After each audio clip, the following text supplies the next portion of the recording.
সম্মানিত সভাপতি, সম্মানিত প্রধান অতিথি এবং উপস্থিত সুধীবৃন্দ, আমি প্রথমে ধন্যবাদ জানাচ্ছি আজকে অনুষ্ঠানের প্রবন্ধ উপস্থাপক জনাব মাহফুজুর রহমান সাহেবকে। আজকে আসলে আমাকে ডাকা হয়েছে এখানকার যে মূল প্রবন্ধ ডিজিটাল বাংলাদেশ বিনির্মাণে দক্ষ জনশক্তি উন্নয়ন এর উপর একটু আলোচনা করার জন্য। তো যেহেতু সময় খুবই কম এবং আমি যেহেতু একজন শিক্ষক, অর্থাৎ যারা ম্যান পাওয়ার তৈরি করেন তাদের মধ্যে হয়তো আমি একজন, তো আমি ঠিক আমার প্রসঙ্গ নিয়ে একটু দু একটা পয়েন্ট একটু আলোচনা করি, সময় লিমিটেশন আছে। তো এখানে যেটা বলা হয়েছে সেখানে হচ্ছে যে আমাদের দক্ষ জনশক্তি দরকার এবং এই বিষয়ে আমাদের কারো দ্বিমত নাই।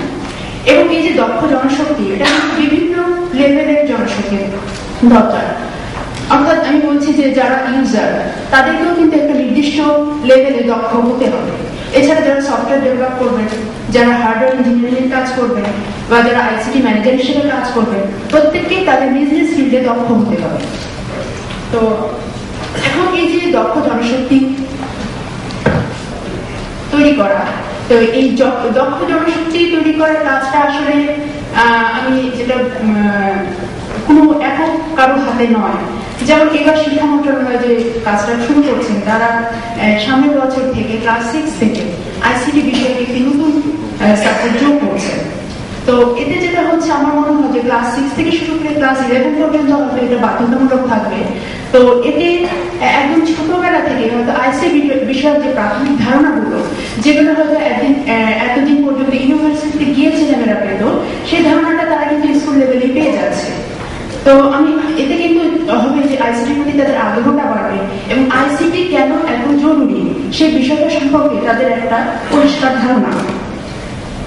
একটু আগে আমাদের প্রবন্ধ প্রস্তাবক একটা বিষয়ের প্রতি দৃষ্টি আকর্ষণ করেছেন, সেটা হচ্ছে উনি যেটা বলেছেন যে আমাদের ইউনিভার্সিটিতে যা পড়ানো হয় এবং ইন্ডাস্ট্রিতে যে দরকার তার সাথে মাঝখানে একটা গ্যাপ রয়ে গেছে, বা অনেক সময় আমাদের গ্র্যাজুয়েটরা ইন্ডাস্ট্রির চাহিদা পূরণ করতে পারছে না।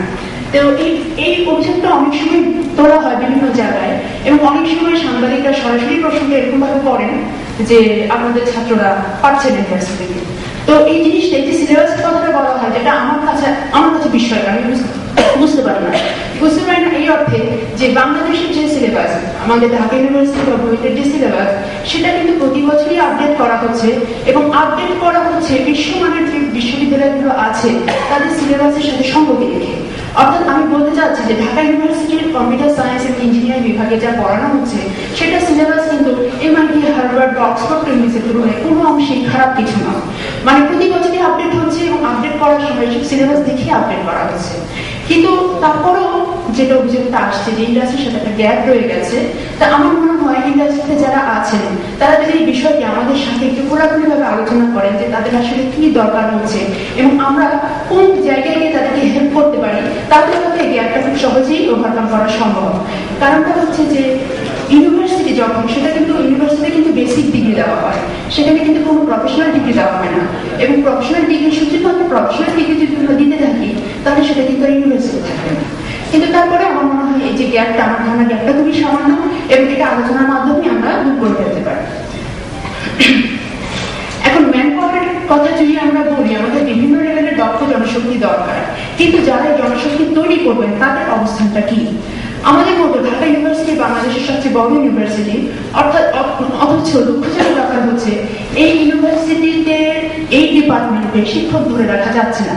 আমরা সবসময় শিক্ষক ক্রাইসিসে থাকি এবং বেশিরভাগ সময় যে ক্লাস নেওয়ার মতো উপযুক্ত যথেষ্ট পরিমাণ লোক থাকে না আমাদের, যার ফলে সব শিক্ষকরাই মোটামুটি খুব চাপে থাকেন। এখন আমার প্রশ্ন, ঢাকা ইউনিভার্সিটি যদি এই ফিল্ডে শিক্ষক ধরে রাখতে না পারেন, তাহলে বাংলাদেশের বিভিন্ন বিশেষ ঢাকার বাইরে যেসব পাবলিক ইউনিভার্সিটি আছে সেখানকার অবস্থাগুলো কিরকম?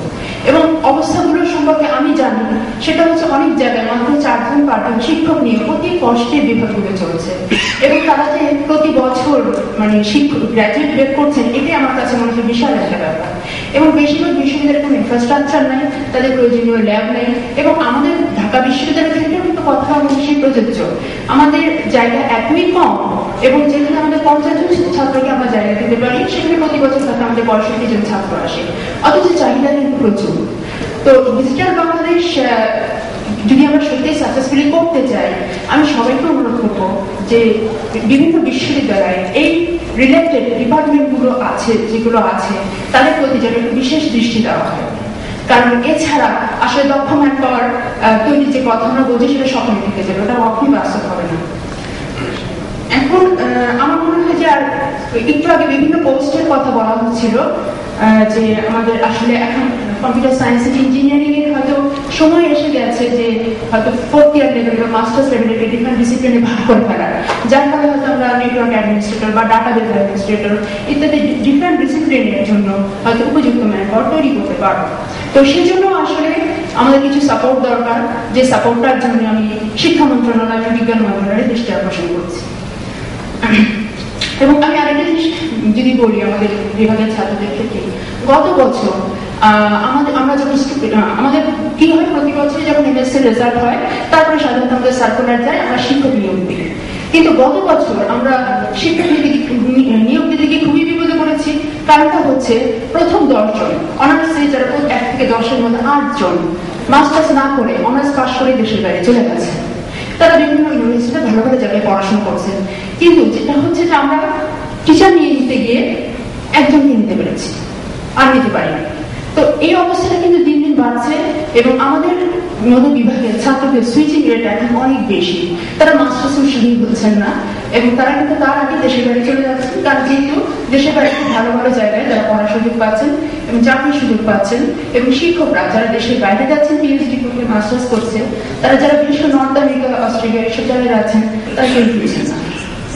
তো এখন এইসব জায়গাগুলোতে আমার মনে হয় একটু প্ল্যানিং দরকার, যে কিভাবে আমরা আমাদের শিক্ষকগুলো শিক্ষা প্রতিষ্ঠানের শিক্ষকদের মান উন্নয়ন করতে পারি, শিক্ষকদের ধরে রাখতে পারি। এবং সেই ক্ষেত্রে বোধ হয় আমরা যে ম্যান পাওয়ারের কথা বলছি সেটার ক্ষেত্রে বিশ্ববিদ্যালয়গুলো সত্যিকার অর্থে অবদান রাখতে পারবে, এছাড়া সম্ভব না। এবং এইসব বিভাগের জন্য একটু আলাদাভাবে চিন্তা করা, আলাদাভাবে বরাদ্দ দেওয়াটা খুব জরুরি। আমি আরেকটা বিষয়ে কথা বলতে চাই, সেটা হচ্ছে আইসিটি নিয়োগ রুল 1985 সালে যেটা করা হয়েছিল। তো যখন এটা করা হয়েছিল তখন আসলে কম্পিউটার সায়েন্টিস্ট কেউ ছিল না বা কম্পিউটার বিজ্ঞান পড়ানো হতো না কোথাও, কিন্তু আজকে 26 বছরে অনেক কিছু বদলে গেছে। তো আমি সেই দিকে দৃষ্টি আকর্ষণ করছি, জরুরি ভিত্তিতে এখানে পরিবর্তন আনাটা অবশ্যই প্রয়োজন। তো সবাইকে ধন্যবাদ।